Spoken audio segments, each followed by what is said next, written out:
A partir de agora, na Alternativa, Falando Nisso, o podcast da 102. Um bate-papo descontraído sobre os mais diversos assuntos. Acompanhe! Olá, você que está acompanhando a Alternativa, está no ar mais uma edição do Falando Nisso, o podcast aqui da Alternativa, onde toda quinta-feira ao meio-dia a gente recebe alguém para conversar, trocar uma ideia, conhecer um pouco mais sobre a pessoa, sobre o trabalho também. Nós estamos aqui no oferecimento de Avelino Braganholo S.A. e também da Cortinari, que são os parceiros da gente aqui no Falando Nisso, e hoje recebendo o cineasta faxinalense Osneide Lima para a gente comentar um pouco sobre a história e sobre os filmes aí, as premiações que você já ganhou também, Osnei. Bem-vindo no Falando Nisso, tudo bem? Tudo ótimo, tudo bem, graças a Deus. Osnei, começa contando um pouco para a gente como que surgiu essa ideia, esse gosto pelo cinema? Da onde que você assistiu um filme e disse, não, eu quero fazer isso aqui? Eu acho que tudo na vida da gente, você como radialista, eu como diretor de cinema, qualquer um que se inspira em algo, você segue na tua vida e você acaba mais trabalhando do que se divertindo. Então o cinema para mim é uma diversão. Eu posso dizer que é uma diversão, é algo que eu sempre fui apaixonado, sempre fui fascinado pelo cinema e que a vida me oportunizou. Desde muito cedo eu poder sonhar com isso e realizar aos poucos a minha vida na área do cinema, na área cinematográfica, que é uma área muito difícil hoje, né? Você fazer cinema no Brasil é uma das artes mais difíceis que tem, mais caras, e que demanda uma série de situações que você tem que administrar dentro de um filme. O filme não é simplesmente pegar uma câmera e aí e gravar uma história e pronto. Não, o filme é algo muito complexo. É algo muito complexo. Ela começa com uma ideia, com roteiro, com técnicas, com fotografia, com direção de arte, enfim, com atuação, direção de cena, edição, trilha sonora, musicalização, coloração, enfim, colorização. Então é uma coisa muito além daquilo que a gente imagina. Você quando vai estudar cinema, eu estou vendo agora, eu não estudei cinema, não cheguei a fazer curso de cinema, mas meu filho está cursando o primeiro ano de cinema. Então ele já aprendeu muito mais do que eu aprendi em 10 anos, ele aprendeu em um ano. Por quê? Porque hoje está muito prático você aprender, está muito fácil aprender. Mas no meu tempo, lá nos anos 90, você sonhar em fazer cinema com 17, 18 anos era algo muito distante de tudo. Só que a persistência, eu acho que ela é a mãe das conquistas, né? Então, eu acho que foi persistindo que nós conseguimos chegar até o dia de hoje. Porque você estudar cinema já era difícil e você adquirir os equipamentos necessários, pelo menos para começar a fazer o básico de alguma coisa que possa parecer um filme também já é complicado. Pois é, como eu falo, não é simplesmente você pegar um celular e vai gravar. Tem 3 lentes, tem 2 lentes, tem a luz legal, o som não. Fazer um filme mesmo, não um vídeo, fazer um filme é algo muito complexo. Você tem que começar com uma câmera, você tem que ter iluminação, 2 câmeras, 3 câmeras, depende do que você vai fazer. Você tem que ter a luz certa, necessária. Você tem que ter o equipamento de captação de som. Para você ter uma ideia, eu estou fazendo um filme agora, eu vou começar em 2025, um filme aqui em Chapecó. Vai ser o maior filme da minha carreira. Depois de 30 anos, eu vou fazer a maior de todas as minhas obras. Ele se chama Antes do Nascer do Sol. É uma obra maravilhosa. E nós vamos gravar na região de Chapecó e todo o oeste catarinense. Para você ter uma ideia, só na questão de aluguel de equipamento e técnicos para captação do material custa mais de R$1 milhão. Você dispor de R$1 milhão para pagar técnicos e locação de material, significa que o material é muito mais caro que isso. Sim. Então não tem como você adquirir uma produtora de cinema. Você tem que alocar. Aí você tem todo um processo técnico. É um filme de R$6 milhões mais ou menos. Só que você gasta isso tudo numa produção. A gente não vê, não parece. Quando você coloca 10 funções nas suas costas, você não vê que tudo sobrecarrega. Mas quando você vai colocar na ponta do lápis, você vê que uma produção de 6 milhões ainda é uma produção barata. É barata sim, porque se a gente for acompanhar as produções que a gente vê no cinema e tudo mais, ela se torna, ela ainda é uma produção barata. Uma produção de baixo orçamento. E esse recurso ele vem proveniente do quê? Esse recurso a gente aprovou um projeto na Ancine, pela lei do do audiovisual, e nós conseguimos aprovação e estamos na fase de captação, e acredito que aí por março a gente começa a pré-produção do projeto, já até o final do primeiro semestre, depois a gente começa a produção. A maioria dos teus filmes foi nesse sentido? Não foram aprovação de projetos? independentes. Eu não fiz nenhum pela aprovação de projetos. Eu fiz ano passado alguns projetos pequenos pela Lei Paulo Gustavo, muito pequenos, mas agora sim nós vamos trabalhar pela Lei do Audiovisual. Antes eu trabalhava independente, projetos independentes, que é muito mais difícil ainda. Pois é, Você tem que captar o recurso particular, independente, né? Sim, e daí como você quis fazer uma produção maior, digamos, a maior que já fez, então foi atrás de um recurso maior também, né? E qual foi o primeiro filme que você produziu? Eu fiz aqui em Faxinal, meu primeiro curta-metragem. Foi lá no início dos anos 90, 91, acho que foi. Ali eu aprendi o que é a arte do cinema, a arte da teledramaturgia, a arte da cinematografia, a arte audiovisual. É muito mais do que a gente imagina. Hoje é muito fácil, como eu falei, pegar um celular e gravar, filmar. Mas você fazer um filme nos parâmetros concretos e nos parâmetros corretos é muito mais complicado do que nós imaginamos. Eu fiz um filme aqui, se chama Uma Tarde de Terror.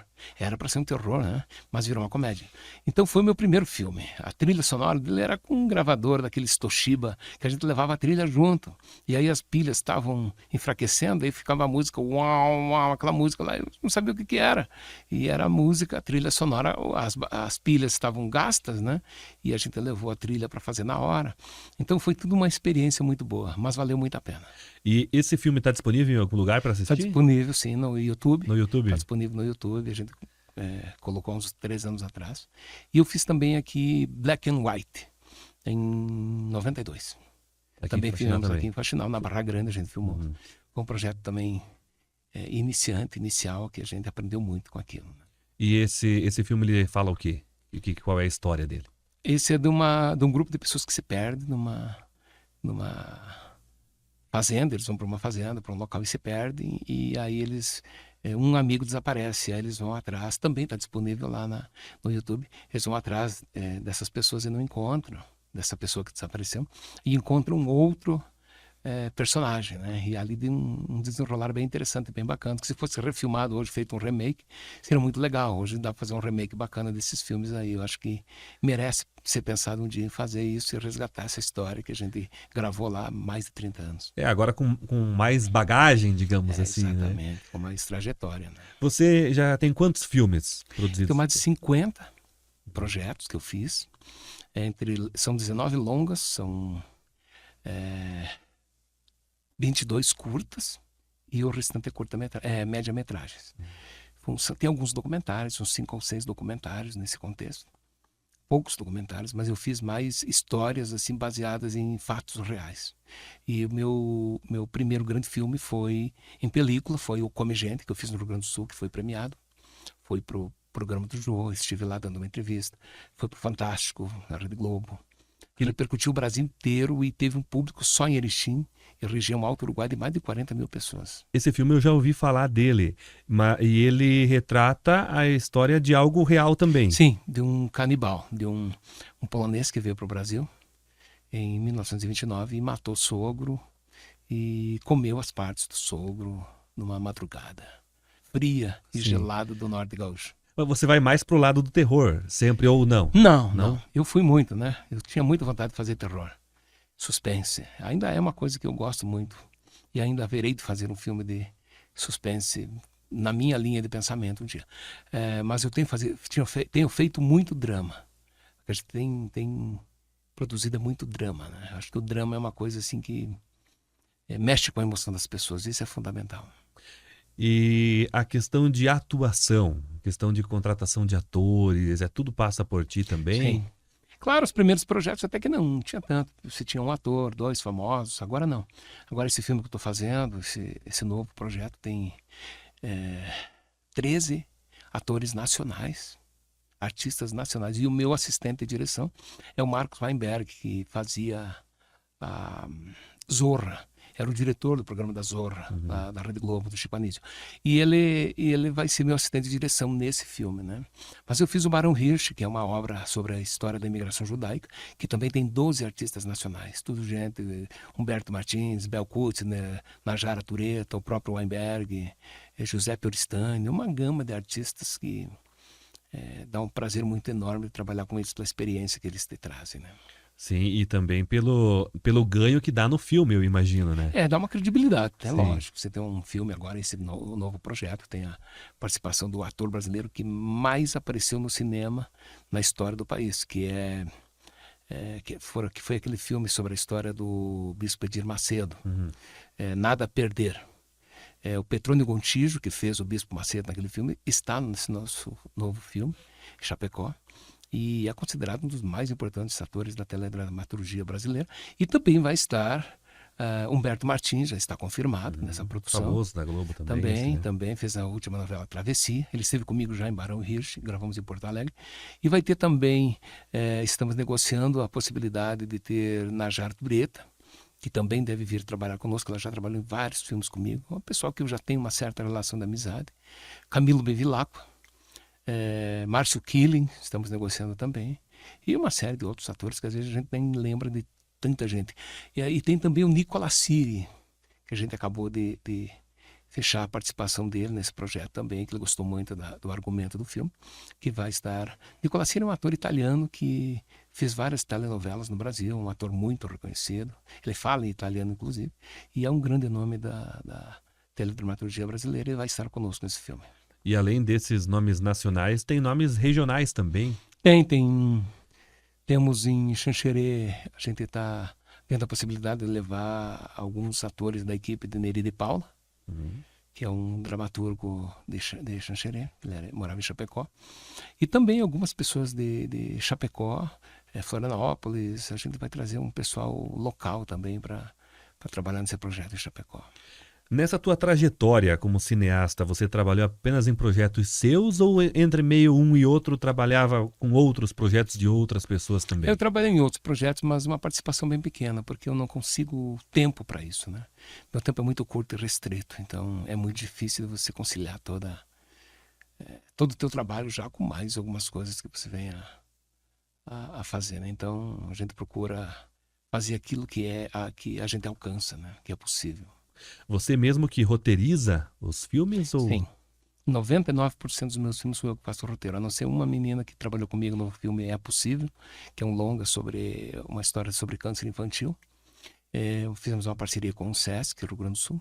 Esse filme, a Mariana Bassiqueto fez a participação.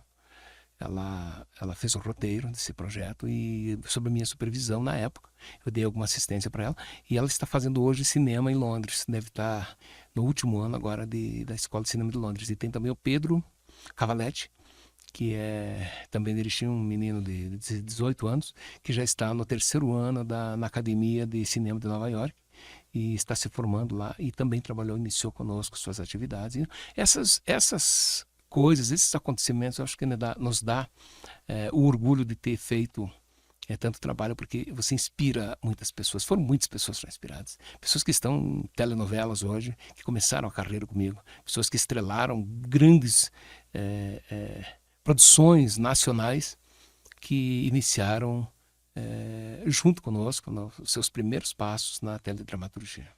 Você disse que não estudou cinema, você foi aprendendo no decorrer do caminho e já chegou a acompanhar a gravação de uma grande produção nacional? Sim, vários já.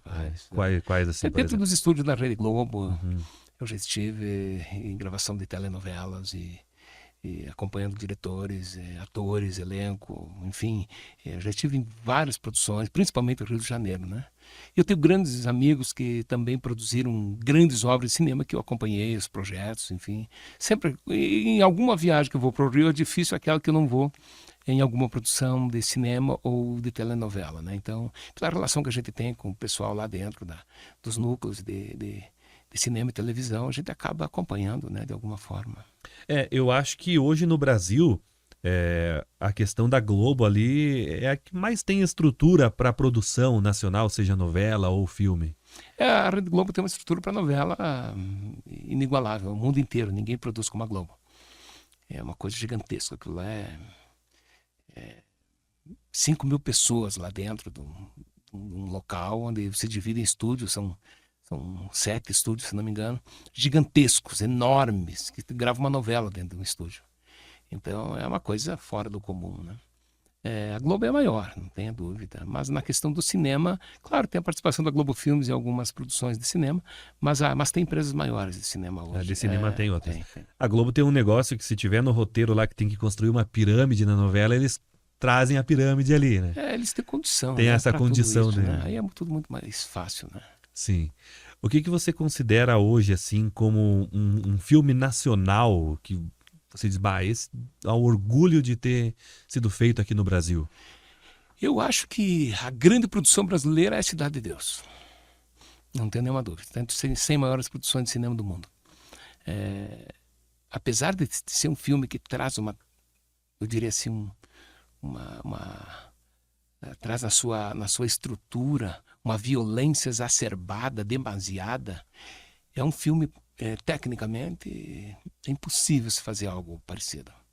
Até pela questão ideológica, pela questão roteiro.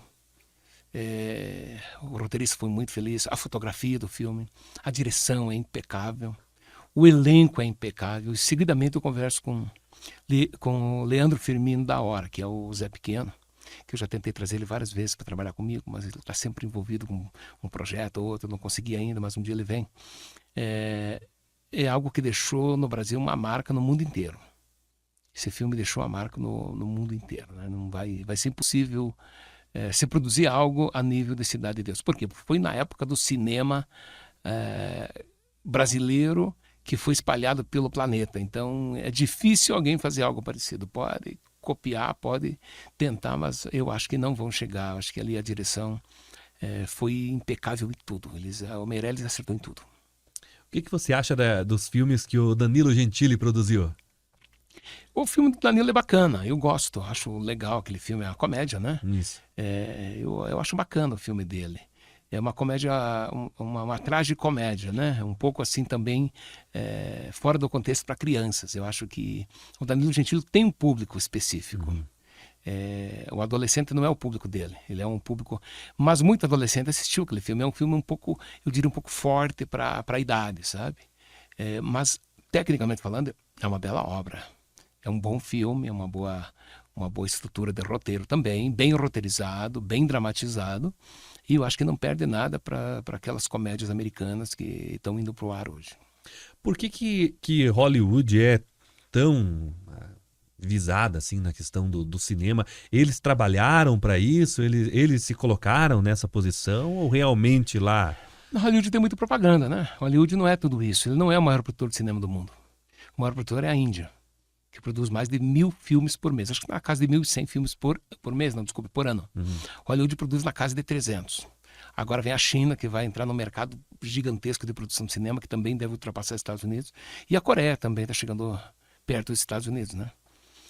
Mas os Estados Unidos ainda demanda as distribuidoras, que é o segredo do cinema. Não adianta ter um belo filme se não tem distribuidora. As maiores do mundo estão nos Estados Unidos. Então eles transformam Hollywood em o que eles querem, né? Tá, então vamos por assim, roteirizou o filme, produziu todo o filme, depois que o filme está pronto, qual que é o próximo passo? O pior de todos, a distribuição. É muito difícil colocar ele no cinema, por muito, exemplo? quase impossível. E você ganha 5% do que o cinema faturar, mais ou menos, o produtor. Aí o produtor tem 40 pessoas para dividir 5%. Aí é inviável, e por isso que as pessoas estão produzindo para o streaming. É muito mais negócio. Tem algum filme teu que já está no streaming? Estamos entrando com Sem Saída, provavelmente até o final do ano. Sem Saída é um filme de suspense, é um filme sobre OVNIs que deve estar na Amazon Prime até o final do ano. Ali, depois tem Barão Hirsch, que entra o ano que vem, e eu acho que a gente não deve parar a partir dali. Mas é a questão do intermediário, né? Eu às vezes tenho a impressão de que quem ganha dinheiro mesmo é o intermediário, né? Exatamente. Não é o que como quase... qualquer produção de sementes, produção de alimento, produção de construção civil. Sim. Qualquer segmento tem o intermediário, que é aquele que vai ganhar muito mais que qualquer um outro.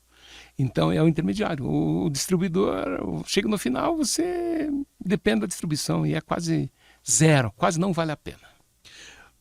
Você trabalha só com filmes ou pensa em fazer alguma série, algo nesse sentido? Existe a ideia de fazer algumas séries pela frente, mas por enquanto a gente tem projetos aí até, acredito que 2030 vai ter coisas para fazer. Então, nós temos que nos focar em cima disso, até lá temos muita coisa pela frente. Uhum.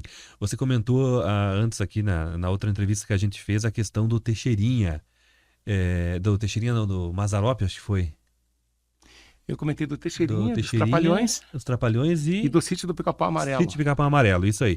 Mas eu queria falar contigo sobre o Mazzaropi também. Mazzaropi. Que também é um grande...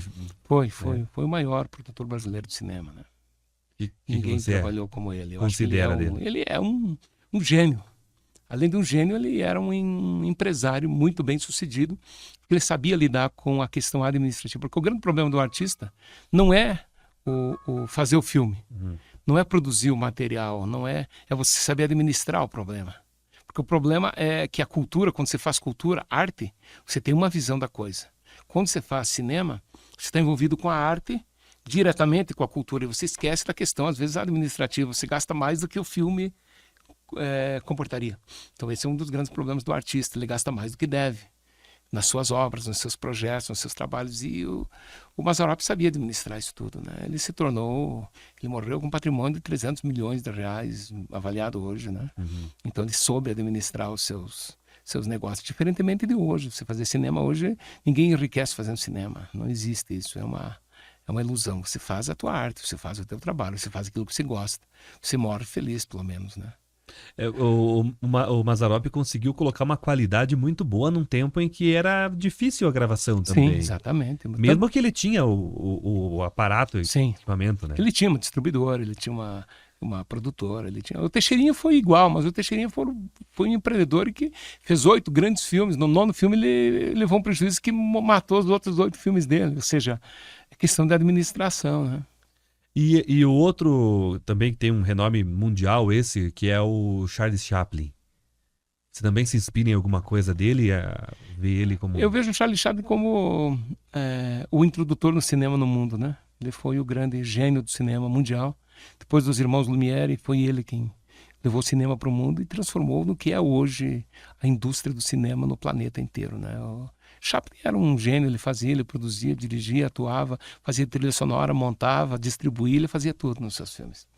E, enfim, foi o grande gênio do cinema mundial. Ninguém vai chegar perto dele nunca também. Eu acho interessante aquele filme dele, que é o primeiro, que ele relutou fazer cinema falado, né? Aí tem o Tempos Modernos, se não me engano, que foi o primeiro que ele aparece falando, cantando aquela música meio sem sentido. E ele disse que quando coloriu o cinema, acabou, né? O cinema acabou. Quando coloriu o cinema, acabou. Quando entrou cinema falado também. Porque o cinema era uma arte diferente, uma arte de gesto. Aí se transformou, aí veio a fala, aí veio uma série de outras coisas que ele não aprovava. Ele morreu desaprovando isso. Ele era do filme mudo. Osnei, dos filmes que você já produziu, quantos prêmios você já ganhou? Foram 3 prêmios e 2 reconhecimentos, né? Foi o Prêmio Festival de Gramado 2001, com o melhor filme. Depois, 2002, também Gramado, com o melhor filme de outra obra. Em 2003, eu ganhei o prêmio da PTC, em Porto Alegre, Associação dos Profissionais Técnicos Cinematográficos do Rio Grande do Sul.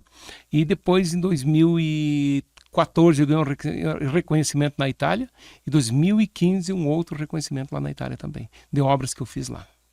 E os teus filmes, o pessoal que quer assistir, ficou com alguma dúvida, tá tudo no YouTube? Tá na Companhia Brasileira de Cinema. Lá tem mais ou menos umas 300 entrevistas que eu trabalhei muito com documentário. Entrevistei mais ou menos 900 pessoas já, em meus documentários todos.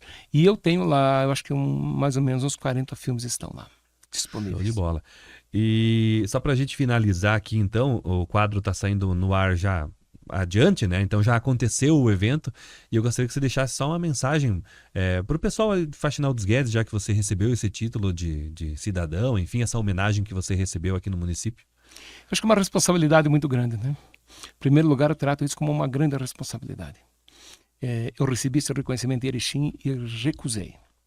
E quando eu fui convidado aqui, não tinha como recusar, porque aqui foram as minhas raízes, né? Então, eu só tenho a agradecer sempre ao vereador Silvio Rosa da Silva e todos os vereadores que votaram unanimemente. porque eu acho que todos nós temos uma história. E isso reconhece a minha história aqui na cidade.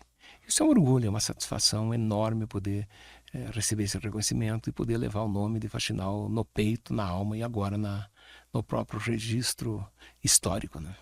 E por que você recusou em Erechim? Porque é a segunda vez que eu recuso. Eu recusei em 2000 não, eu recusei em 99 e depois eu recusei agora o ano passado. Por questões políticas, eu não sou muito ligado à questão política. Eu acho que quando a coisa é muito apolitizada, sai um pouco do eixo. Eu não gosto muito disso. Eu prefiro a coisa muito mais ao natural, muito mais na sinceridade, na fidelidade àquilo que você está fazendo, do que não. Erechim, eu recebi esse reconhecimento. O vereador Anax Pessim foi quem me passou enfim, a solicitação, me passou para a Câmara. E no dia da votação da Câmara, alguns vereadores contrários, acharam melhor não é que não votar, queriam até tirar de pauta. Não sei por que motivo, mas eu não devo satisfação para vereador nenhum em Erechim, graças a Deus. E eu não tenho rabo preso com vereador nenhum. Então eu me sinto bem à vontade de dizer eu não quero. Pode pegar e jogar no lixo o reconhecimento, eu não preciso. Eu sou muito direto nas minhas colocações. Como eu não tenho rabo preso, eu posso falar o que eu quiser. Então eu disse assim, eu não quero, recusei, acho que é uma pouca vergonha. Eu me senti assim, tipo, vou te dar um exemplo, mendigando afeto para vereadores. Cara, isso nunca vai acontecer na minha vida. Não existe, né? Eu prefiro, então, o seguinte, não receber do que ficar como um mendigo de afeto. Isso eu não preciso. Já dizia um amigo meu chamado Dr. Altair Menegatti, o dia que fizerem isso e mendigarem afeto, significa que você não merece. Então, eu acho que eu mereço muito mais esse reconhecimento daqui do que de lá. E lá eu recusei e recusarei para sempre. Não tenho necessidade nenhuma. Minha única necessidade é ser real e verdadeiro naquilo que eu faço. Hoje você reside em Erechim. Você mora lá? Atualmente, sim. Atualmente estou em Erechim. Não sei do dia da manhã. Mas como as coisas estão andando muito rapidamente, o dia da manhã ninguém sabe, né? Só para a gente finalizar, você já fez filmes no Brasil todo, praticamente? Sim. Vários locais. No exterior, Itália. Filmei já na Alemanha. Fiz um filme com imagens em Amsterdã. Então tem vários lugares. E agora esse novo projeto também as cenas vão ser rodadas na Europa. Show de bola. Osnei, antes de finalizar, te dar uma lembrança aqui do nosso quadro, que é um presente da Persona aqui. Para quem vem participar com nós, obrigado. A gente dá uma lembrancinha para quando você for tomar um café lá, lembrar que participou com nós aí. Te agradeço muito mesmo. Obrigado por ter vindo aí, disponibilizado o seu tempo, né? Obrigado, eu que agradeço esse tempo aí, é um prazer falar com o pessoal do Faxinal, o povo faxinalense, é sempre uma alegria estar aqui. Parabéns pela coragem, né, na tua profissão, que é diferente da nossa aqui, mas não foge muito. Não. A gente trabalha, né, meio... Tudo comunicação. Meio lado a lado ali, a gente sabe que Isso é difícil. Aí. Parabéns pela iniciativa que você tem nos seus filmes aí também e desejamos sucesso para ti. Muito obrigado. Obrigado a todos aí pela atenção de sempre, pelo carinho quando a gente vem aqui para o Faxinal. Muito obrigado. Muito bem. Curta, compartilhe e comente aí quem você gostaria de ver aqui que a gente vai atrás e vai buscar. Valeu, até mais.